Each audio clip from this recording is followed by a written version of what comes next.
Nakatakdang pirmahan ngayong araw ang joint statement ng ating pamahalaan at ng CPP-NPA-NDF matapos ang round 1 ng peace talks sa Oslo. Mula sa Norway, narito ang report ni Rafi Tima.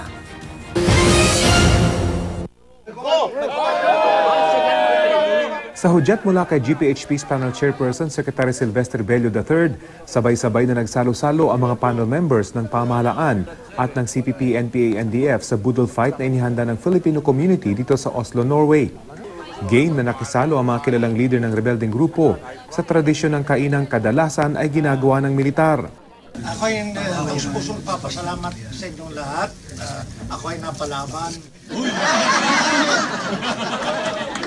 Sa dami ng pagkain na yan, palatandaan na punong-puno ang inyong pagmamahal sa mga kababayan. Eksakto ang timing ng salo-salo dahil bago maghapunan, natapos na ng dalawang panigang pagbuo sa joint statement na inaasahang pipirmahan ngayong umaga oras dito sa Norway. Nagkasundo na kasi ang GPH at CPP-NPA-NDF sa mga usapin ng ceasefire, amnesty, Joint Agreement on Safety and Immunity Guarantees o JASIG at pagpapabilis sa usapin ng socio-economic, political at electoral reforms.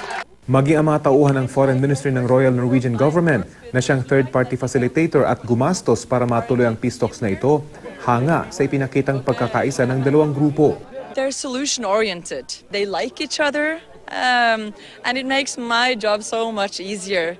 Inaasahang dadalo sa signing ceremony mamaya ang Foreign Minister ng Norway. Ang tagumpay ng 5 araw na peace talks, mangangahulugang magtutungo na sa round 2 ang usapan kung saan tatalakayin na mga ugat ng rebelyon ng CPP-NPA na susubukang tugunan ng pamahalaan. Mula dito sa Oslo, Norway, Rafi Tima nag-uulat para sa Unang Balita.